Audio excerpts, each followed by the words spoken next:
नमस्कार मंडळी, लग्नानंतर होईलच प्रेम या मालिकेचा आजचा म्हणजेच 25 मार्चचा भाग तुम्ही ऐकत आहात. आणि प्रेक्षकांनो, ठरलं तर या मालिकेचा भाग आजही आलेला नाहीये. वेळेवर जेव्हा येईल तेव्हा कालच्यासारखा पटकन देईल. तर बघा, सुरुवातीला आपण बघतोय युग समजवत असतो या मोठ्या भावाला त्याच्या म्हणजेच पार्थला, अरे दादा तू टेन्शन घेऊ नको, शांत हो. त्यावर पार्थ त्याला छान बोलतो, अरे युग कसा शांत हो, मी घरच्यांचा विचार करून मी हे लग्न केलं. पुन्हा असं वाटलं की स्वतःचा विचार करावा, पण तरी सुद्धा मनामध्ये घरच्यांचाच विचार येतो रे. युग, अरे मोठं असणं सोपं नसतं रे. मोठ्यांना न चिडता येतं न रागवता येतं. एखादी गोष्ट नाही पटली तर ती नाकारता येत नाही, फक्त ते सांभाळून घ्यावं लागतं.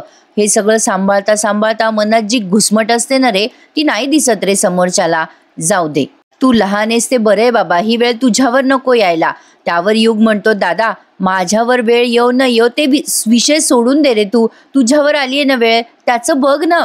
मोठेपणा फक्त सांभाळून घेण्यासाठी नसतो रे, शहाणपणा दाखवण्यासाठी सुद्धा असतो. दाखव रे दादा, शहाणपणा दाखव.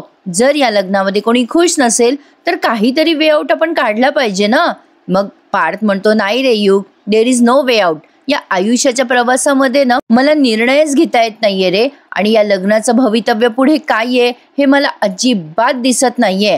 पार्थला आता आलंय टेन्शन. खरं तर यांनी स्वीकार करायचं ठरवलंय प्रेक्षकांनो एकमेकांचं लग्न, पण ते स्वीकार करणं एवढं सोपं नाहीये. आता मला वाटायला लागलंय कदाचित यांचा स्वीकार ऐकता ऐकता ऐकता ऐकता मालिका संपणार आहे. तर असो, बघूयात पुढे काय काय घडतंय. ॲटलिस्ट समथिंग काहीतरी न्यू बघायला मिळणार आहे आपल्याला. आणि आज एक मोठा धमाका झालाय बरं का.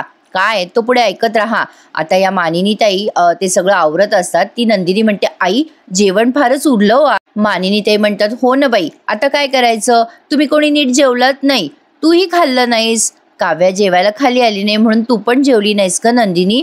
एक काम करतेस का, एक ताट वाढ आणि वर घेऊन जा.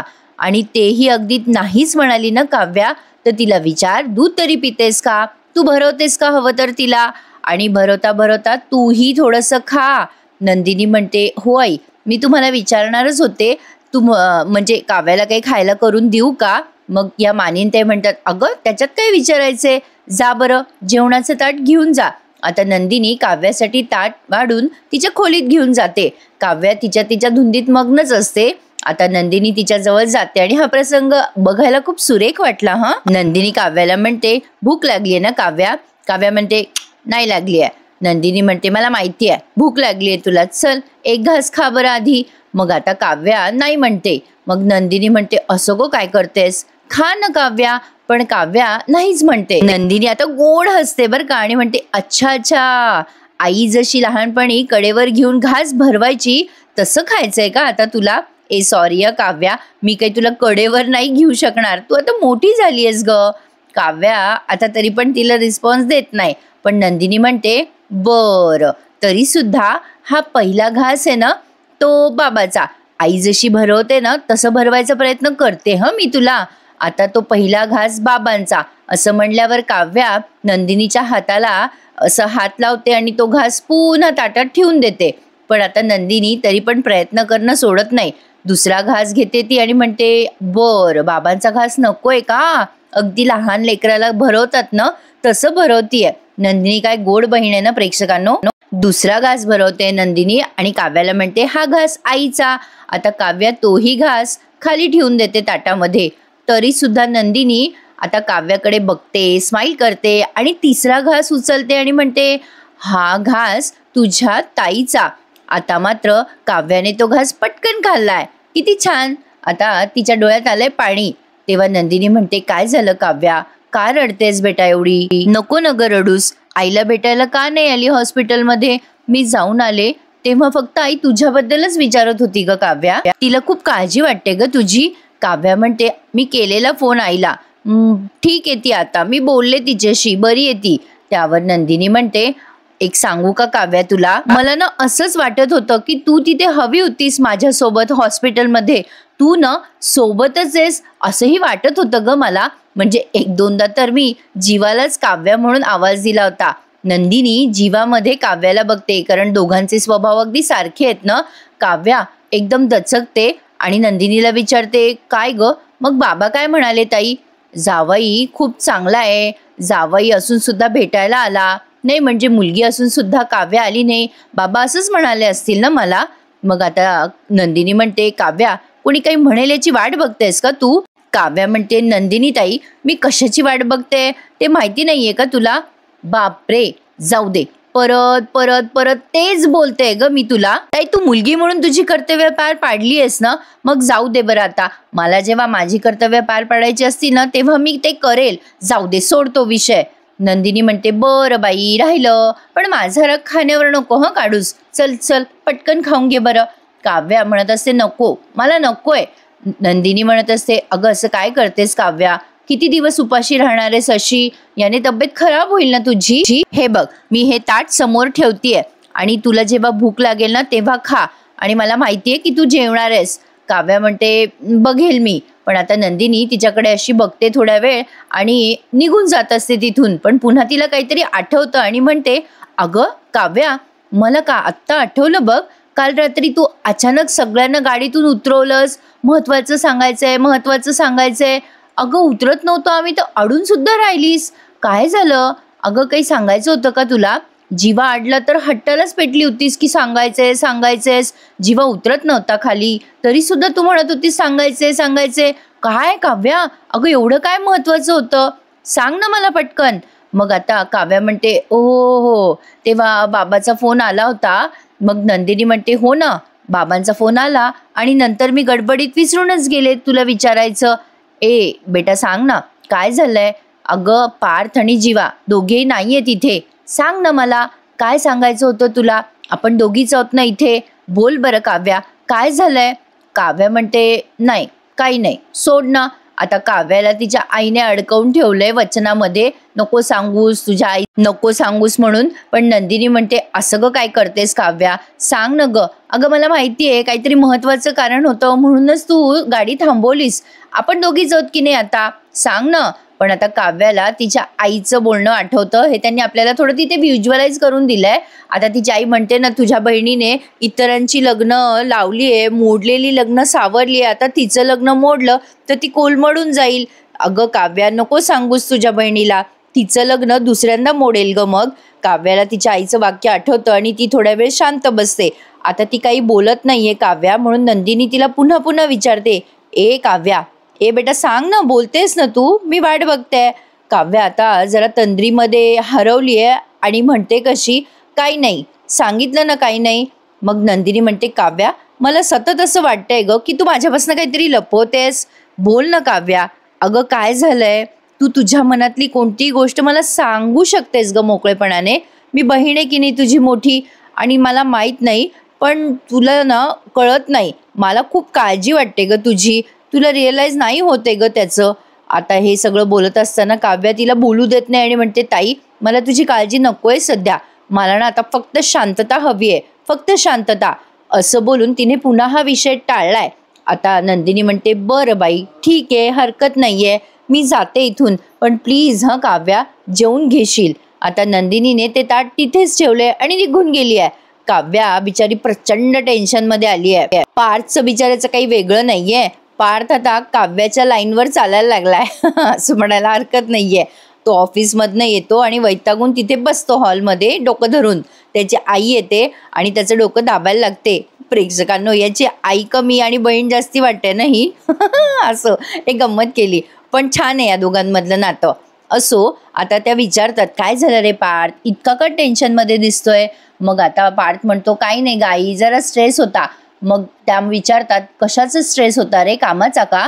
मग पार्थ म्हणतो, हो हो हो कामाचाच. मग त्या त्याच्या जवळ जाऊन बसतात आणि म्हणतात, काय रे बाबा, डबा खाल्ला का, आवडली का भेंडीची भाजी?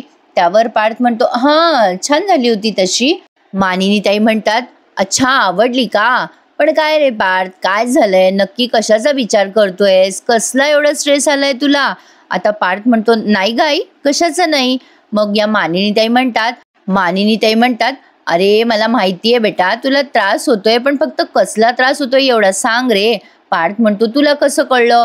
त्यावर मानिनी ताई म्हणतात, कारण आज भेंडीची भाजी नव्हती दिली मी, तुला मटकीची उसळ दिली होती, तू डब्बा खाल्ला नाहीस, तो पिऊनला दिला, हे कळतंय हं मला. पार्थ म्हणतो, आई. मग त्या म्हणतात, ए बेटा इतका त्रास नको ना रे करून घेऊस, मग पार्थ म्हणतो, आई कसला त्रास होतोय ना ते नाही कळते ग, कसला राग येतोय तेही मला कळत नाहीये. म्हणजे एके वेळेला मी काव्याला सांगतोय की मनावर कंट्रोल ठेव, राग करू नकोस, राग आला की उलटे आकडे मोज, आणि दुसरीकडे मी आज ऑफिसमध्ये खूपच रागराग केला ग आई. ऑफिस एम्प्लॉईवर मी चक्क फाईल फेकून मारली आणि उलटसुलट सुद्धा बोललो. असं मी कधी वागतो का ग? मी नेहमी डोक्यावर बर्फ, जिभेवर साखर घेऊन फिरणारा आज इतका का रागराग करतोय ते मला कळूच नाही लागलंय. एरवी गाडीमध्ये ऑफिसला जाताना मी किशोर कुमारांची अशी मस्त गाणी लावतो, गुणगुणत जातो. आता कधी गाडी चालू करतो, कधी जातो, कधी सिग्नल सुटतो, मला काही समजत नाही. एखाद्या चाबी दिलेल्या मशीन सारखा झालोय मी. हे सगळं का होतंय कळत नाहीये मला. घरच्या वादामुळे, नंदिनी सोबत आलेल्या ऑकवर्डनेसमुळे, की काव्या माझ्यावर रागवलीये, तुसडेपणाने वागते त्याच्यामुळे का होते ते नाही कळत आहे. मग या मानिनीताई म्हणतात, अरे अचानक झालेल्या लग्नामुळे हे बघ पार्थ, जे काही झालंय ना ते सगळं विचित्रच झालंय. आता हे तुझ्या बाबतीत असं होणं, हे बघ पार्थ, हे सगळं असं होणं ना स्वाभाविकच आहे. आपलं मन ना आपल्याला सतत सांगत असतं की छे छे, माझ्या बाबतीत असं कधीच काही होणार नाहीये. पण हळूहळू या सगळ्या गोष्टींचा ना आपल्याला राग यायला लागतो, अगदी पराकोटीचा राग. मग असं वाटायला लागतं की माझ्या बाबतीतच का होतंय, मीच का? मग आपल्या मनात येतं की हे सगळं टाळता आलं असतं आपल्याला, किंवा हे सगळं खोडून मोडून चालल्या गेलं असतो, आपण निघून गेलो असतो. अरे पार्थ, मग हळूहळू येतं आपल्याला लक्षात की यातलं काहीच बदलता येणार नाहीये, हे सगळं आहे असंच आहे. मग येते ना ती निराशा. तुमच्या सगळ्यांच्या बाबतीमध्ये ना काहीसं असंच झालंय, अगदी थोड्याफार फरक. तुमच्या सगळ्यामध्ये ना फक्त नंदिनी अपवाद आहे. खरंच अरे पार्थ, कमाल आहे रे ती नंदिनी. अरे बघ ना, लग्नाच्या आधी मला असं वाटत होतं की नंदिनी शांत आहे, शालीन आहे. अरे ते तर ती आहेच. म्हणजे हे टप्पे जे तुला आत्ता सांगितले ना मी, हे सगळे टप्पे तिने ऑलरेडी क्रॉस केलेत, आणि हे टप्पे क्रॉस करून ती पलीकडच्या टप्प्यावर गेली आहे. आणि तो टप्पा म्हणजे स्वीकार, ॲक्सेप्टन्स. तिने जीवाचं आणि तिचं नातं स्वीकारलंय रे पार्थ, त्यामुळे ती शांत आहे. पार्थ म्हणतो, अगं आई, मी पण हे स्वीकारलंय ना. मला कळतंय याच घरात राहून नंदिनी आणि मी वेगळ्या नात्यात असणार आहोत, हे मी मान्य केलंय. ती जीवाची बायको आहे हे आता कळतंय मला. आणि जेव्हापासून नंदिनी आणि मी वेगळे झालोय तेव्हापासून थोडं ऑकवर्डनेस कमी करायचा मी प्रयत्न करतोय. सगळ्या गोष्टींसाठी मी प्रयत्न करतोय गाई. पण तरीसुद्धा ना बहुतेक ना मला असं वाटतंय की काव्याने ठरवलंय की हे नातं मान्यच करायचं नाही आहे. मग त्यावर त्या मानिनीताई म्हणतात, अरे पार्थ, काव्या कशी थोडी मुडी आहे, तिला सध्या ना शांतपणाची गरज आहे. तिला सगळ्यांची गरज आहे सध्या, आपल्या सगळ्यांची. ती ओरडून ओरडून सांगते की मी नंदिनी नाही, मी नंदिनी नाही, मी काव्य आहे, मी काव्य आहे.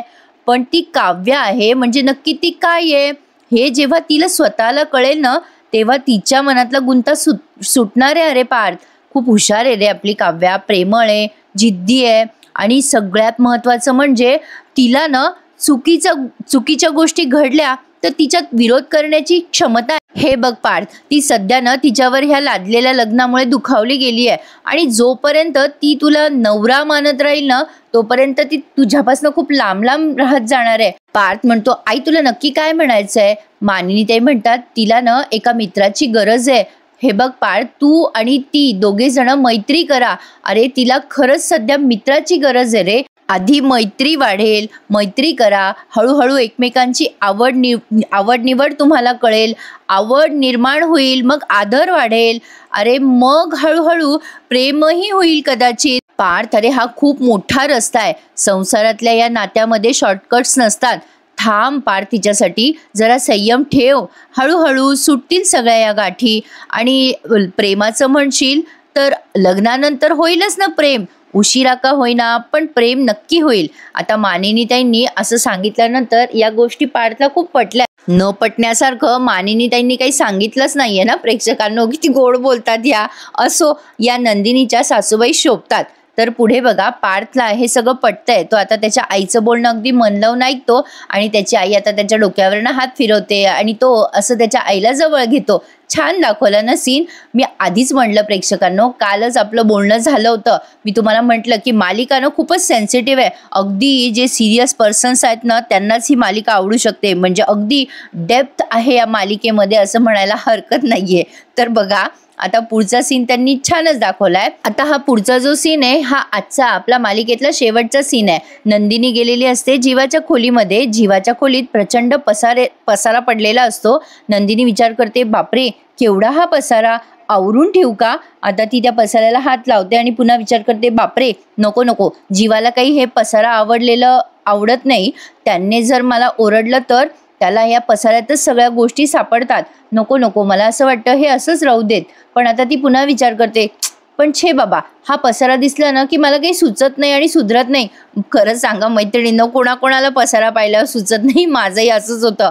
तर आता नंदिनी पुन्हा हा विचार करते आणि ठरवते की हा सगळा पसारा आवरायचा. असा विचार करून आता तिने तो सगळा पसारा आवरलाय. कपड्यांच्या घड्या घातल्यात आणि त्या सगळ्या घड्या ती कपाटात ठेवायला जाते जीवाच्या. आता कपाट उघडल्यावर तिला ते सगळं गिफ्ट्स वगैरे सगळे दिसतात आणि ते काय हाताचे मोल्ड म्हणतात बहुतेक यांना. मला काही हा प्रकार माहिती नाहीये, फक्त TV मध्ये वगैरे बघितलाय. तर नंदिनीने ते सगळं बघितलं आणि ती आश्चर्यचकित होते. अरे हे काय आहे? एका मुलीच्या हाताचा आणि एका मुलाच्या हाताचा मोल्ड दिसतोय. हा कोणाचा असेल? आता तिथे जे आणि के नावाचे 2 इनिशियल पण आहेत त्या मोल्डवरती आणि ते बघितल्यावर नंदिनी विचार करते, जे म्हणजे नक्की जीवा असणार. पण के म्हणजे कोण? नंदिनीला या क्षणाला विचार आला नाही की के म्हणजे काव्या असू शकतं. हे नवलच वाटलंय मला, पण असो, कदाचित नंदिनीला नसेल आला बा अंदाज. तर आता नंदिनी विचार करते, जे आणि के कोण असेल?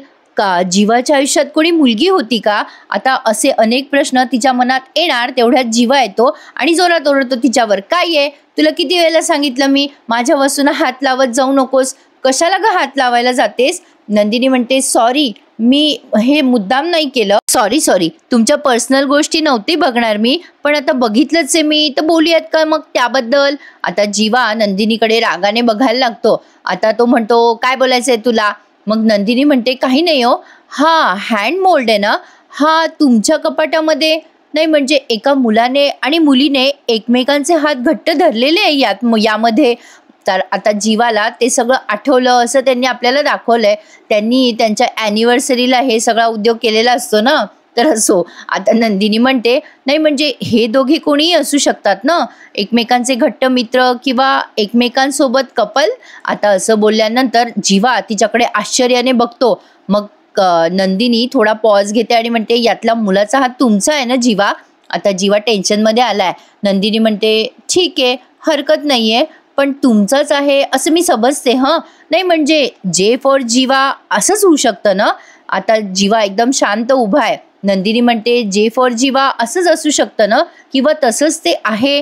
नाही म्हणजे तसं असेल तर के फॉर कोण हो? नाही म्हणजे कोण आहे तुमच्या आयुष्यात? कोणी मुलगी आहे का होती? आता जीवा एकदम शांत बसतो आणि दोघं एकमेकांकडे बराच वेळ बघतात आणि खूप मोठं म्युझिक आपल्याला ऐकवलं इथे. आणि जीवाला काव्यासोबत घडलेला आणि त्याच्यासोबत घडलेला तो सगळा प्रसंग आता त्यांनी आपल्याला इथं व्हिज्युअलाइज केलाय. काव्य आणि जीवाने सगळ्या आणाभाका घेतलेल्या असतात ना एकमेकांसोबत, प्रेमाच्या वगैरे वगैरे. ते सगळं जीवाला आठवतं. नंदिनी त्याला विचारतीये, सांगा ना, सांगा मला, के फॉर कोण? आता जीवा एकदम शांत बसलेला आहे. मला नाही वाटत प्रेक्षकांनो हा जीवा सांगेल के फॉर काव्या म्हणून, कारण पुढचं सगळं कसं घडेल ना. असो, तर हा भाग संपवून टाकला त्यांनी. पुढच्या भागात नंदिनी खूप फोर्स करत असते जीवाला, सांगा जीवा, सांगा, तुमच्या आयुष्यातली ही मुलगी कोण आहे? तुमचं कोणावर प्रेम होतं का? सांगा ना जीवा, सांगून टाका. मग जीवा चिडून म्हणतो, हो होतं माझं कोणावर तरी प्रेम, पण तो मला नाही वाटत काव्याचं नाव घेईल, असा माझा अंदाज आहे. तुम्ही मला सांगा तुमचा अंदाज. आता काव्या जीवाच्या व्हॉइस नोट ऐकत असते तेव्हा रम्या तो जीवाचा आवाज ऐकते. आता काव्या खूप घाबरते बरं का, आणि ती रम्याला सांगायला जाते, हे बघ रम्या, तू जे काही ऐकलंय ना. आता रम्या म्हणते, थांब जरा 1 मिनिट, मला बोल. काय वाटतं प्रेक्षकांनो, या रम्याला काव्याचा वीकनेस पॉइंट एवढ्या लवकर कळेल का? मला तरी वाटतंय की इतक्यात काही कळणार नाही. तुमचा अंदाज कळवा मला. आजचा भाग कसा वाटला सांगा. आणि प्रेक्षकांनो, तिकडनंच ठरलं तर मग या मालिकेचा भाग अजून आलेला नाहीये, त्यामुळे मी ही मालिका तुम्हाला आधी देऊन टाकली. आता आलाच ठरलं तर मग या मालिकेचा भाग की तुम्हाला लगेच देईल कालच्या सारखाच. आजचा हा भाग कसा वाटला नक्की कळवा. आणि हो, अजून बरेच प्रेक्षक असे आहेत ज्यांनी चॅनल सबस्क्राईब केलेले नाहीये. प्लीज प्रेक्षकांनो, चॅनलला सबस्क्राईब करा आणि जाता जाता माझ्या मेहनतीसाठी एखादा लाईक करायला विसरू नका. भेटूयात उद्या. Take care. धन्यवाद.